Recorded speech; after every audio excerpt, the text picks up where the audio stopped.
MP board के कक्षा छठी के सभी विद्यार्थियों के लिए आज इस क्लास में 8th ग्रेड के आपकी जो अभ्यास पुस्तिका है बच्चों, इस पुस्तिका का आपका जो अध्याय है आज अध्याय 7 हम पढ़ेंगे। बच्चों एग्जाम के लिए बहुत इंपॉर्टेंट होते हैं 8th ग्रेड के क्वेश्चन आंसर, तो आपको वीडियो में अंत तक बने रहना है ताकि आप अच्छे से इन प्रश्नों को कंप्लीट करें। तो पार्ट 7 का आपका नाम है हम बीमार ही क्यों हो। क्या नाम है? हम बीमार ही क्यों हो। तो इस तरह का आपका ये शुरू का पेज रहेगा किताब का, और आपको शुरू के पेज में क्या दिए गए हैं? बहुविकल्पी प्रश्न दिए गए हैं। पहला है स्वस्थ रहने के लिए क्या जरूरी है? स्वस्थ रहने के लिए संतुलित भोजन जरूरी है, यानी कि अच्छा खाना पीना जरूरी है। अच्छा आहार हम खाएंगे तभी हम क्या रहेंगे? स्वस्थ रहेंगे। दूसरा है पाठ के आधार पर वर्तमान में जलवायु परिवर्तन का मुख्य कारण क्या है? तो अणुबमों का परीक्षण, जो अणुबम होते हैं उनका जो परीक्षण है वो क्या रहेगा? वर्तमान में जलवायु परिवर्तन का मुख्य कारण रहेगा। अगला है आपका उपवास किस तत्व की प्राप्ति का मुख्य साधन है? तो आकाश।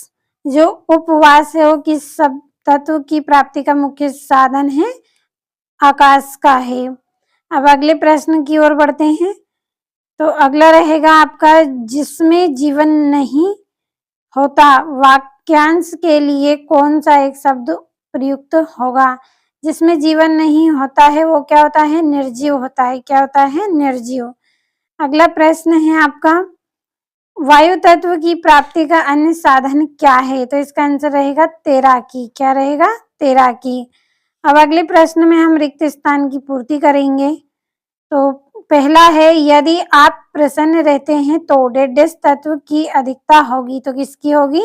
आकाश की अधिकता रहेगी। अगला है डेडेस को जीवन का अमृत भी कहते हैं। तो किसको कहते हैं? जल को जीवन का अमृत भी कहते हैं। अगला है आपका सूर्य ताप और प्रकाश के अलावा डेडेस भी प्रदान करता है। तो क्या करता है? विटामिन डी प्रदान करता है। अगला है आपका डेडेस पृथ्वी के बिना नहीं रह सकता। तो कौन? थलचर। थलचर है वो पृथ्वी के बिना नहीं रह सकता। अगला है व्यक्ति डेडेस तत्व की अधिकता से क्रोधी मिजाज का हो जाता है। तो किसकी कमी से? अग्नि की कमी से। अब हम प्रश्न पढ़ेंगे यहाँ से। आपके जो अति लघुत्तरी प्रश्न है 11वां, जलचर शब्द से आप क्या समझते हैं? तो जो भी जीव जल में रहते हैं उन्हें जलचर कहते हैं। 12वां है हमें कुछ समय धूप में रहने की सलाह क्यों दी जाती है? क्योंकि धूप से विटामिन डी मिलता है, इसलिए हमें धूप में रहने की सलाह दी जाती है। आपका अगला जो प्रश्न है नभचर और थलचर में कोई एक अंतर लिखिए। तो नभचर आकाश में उड़ते हैं और जबकि थलचर भूमि पर रहते हैं। जो आसमान में जो पशु पक्षी उड़ते हैं वो क्या कहलाते हैं?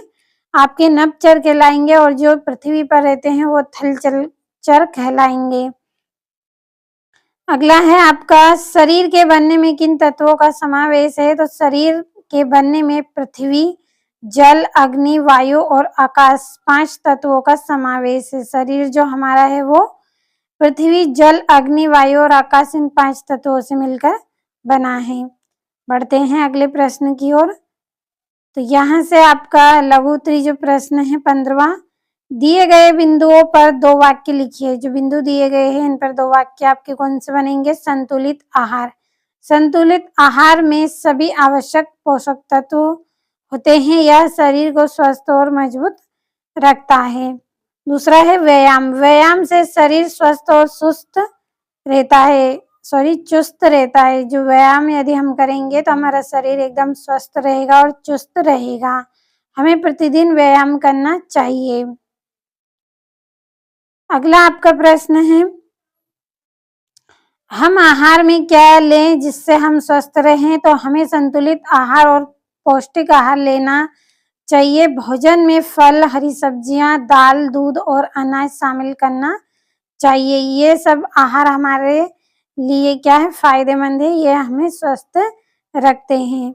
अगला है, सूर्य का उचित लाभ आप कैसे ले सकते हैं? तो हम प्रतिदिन सुबह की हल्की धूप लेनी चाहिए।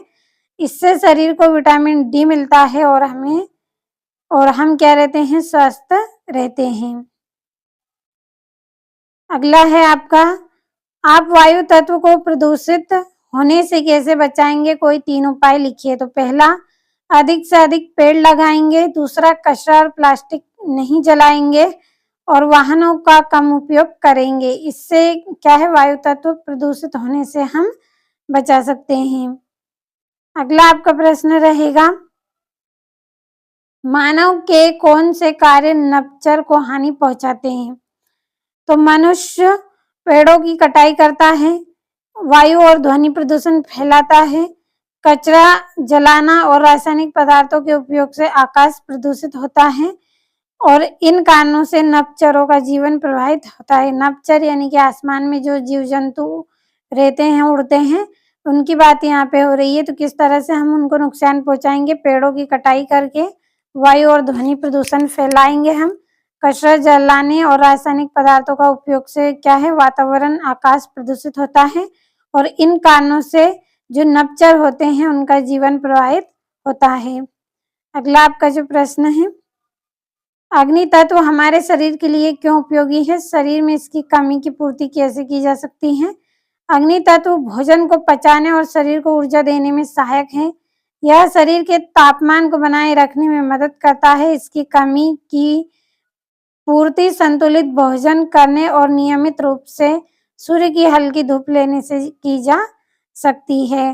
तो अच्छे से आपको पढ़ लेना है 1-2 बार सभी प्रश्नों को। वीडियो ज़्यादा लॉन्ग ना हो इसलिए मैंने जल्दी-जल्दी आपको बता दिया है। तो आज इस क्लास में हमने 7वां पार्ट इसका कंप्लीट किया है। अगले वीडियो में 8वां अध्याय हम पढ़ेंगे। जब तक आप इनको अच्छे से कंप्लीट करें और पुस्तक में सभी आंसरों को अच्छे से भर लें।